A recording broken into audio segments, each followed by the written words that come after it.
ఈరోజు కొత్తపేట యాదవ్ వీధిలో ఆ తల్లికి చల్లదనం సందర్భంగా ఘటాలు మొత్తం సుమారు 500 కుటుంబాలతో ఇంచుమించు 1000 జనంతో తాళ మేళాలతో వేషధారాలతో అందరూ కలిసికట్టుగా ఆ తల్లి ఆశీస్సుల కోసం ఈరోజు ఘటాలు అనే కార్యక్రమం జరుగుతుంది. మరి ఉత్తరాంధ్ర కల్పవల్లి శ్రీ శ్రీ పైడితల్లి అమ్మవారి ఆశీస్సులు అందరికీ ఉండాలని, ప్రతి ఇంట ఉండాలని, అలాగే ఆయుర ఆరోగ్యాలు సుఖ సంతోషాలు ఇవ్వాలని, అలాగే రేపు 14, 15, 16 తారీఖు జరగబో తొలేలు, అలాగే మా సిరిమానోత్సవం కనువైభవంగా జరిగి ఆ తల్లి ఆశీస్సులు ఉండాలని, ఈ కార్యక్రమం పండుగ విజయవంతం అవ్వాలని ఈ కొత్తపేట తరఫున ప్రజానీకం తరఫున మేము అందరం కూడా కోరుకుంటున్నాం, భక్తులందరి తరఫున. అలాగే ఈ కార్యక్రమం ఇంత కనుల వైభవంగా దిగ్విజయంగా చేరడానికి కొత్తపేట యాదవీధి పెద్దలు, అలాగే మహిళలు, యువత పాల్గొని చాలా ఉత్సాహంతో ఆ తల్లి ఆశీస్సుల కొరకు అందరూ కూడా ఉత్తేజంగా ఆ తల్లి ఆశీస్సుల కొరకు కార్యక్రమం విజయవంతం చేయడం జరిగింది.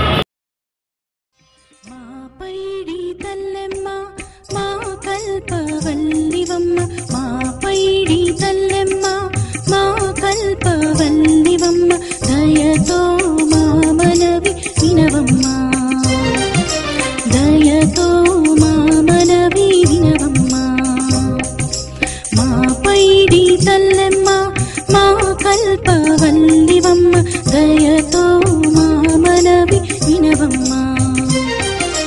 నిన్నే కొలిచాము, నిన్నే పూజించినాము, నిన్నే కొలిచాము, నిన్నే పూజించినాము.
లంకలోకి పోయి వద్దమా రామయ్య సీతమ్మను తీసుకొద్దమా, కోటి వేల కోమలతంత ఒక్కదైనాము, 10 తరాల రావణుణ్ణి పాడగట్టి వద్దాము. లంకలోకి పోయి వద్దమా రామయ్య సీతమ్మను తీసుకొద్దమా, లంకలోకి పోయి వద్దమా రామయ్య సీతమ్మను తీసుకొద్దమా.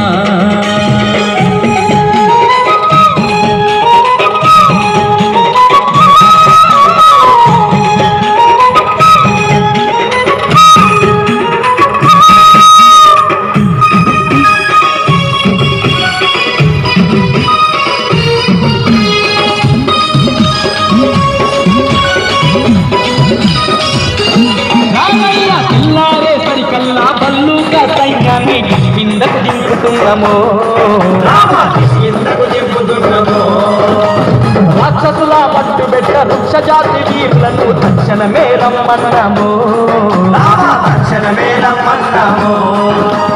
తెల్లారే సరికల్లా పల్లుక సైన్యాన్ని కిందకు దింపుతున్నాము, రాక్షసుల పట్టు పెట్ట వృక్షజాతి వీరులను తక్షణమే రమ్మన్నాము.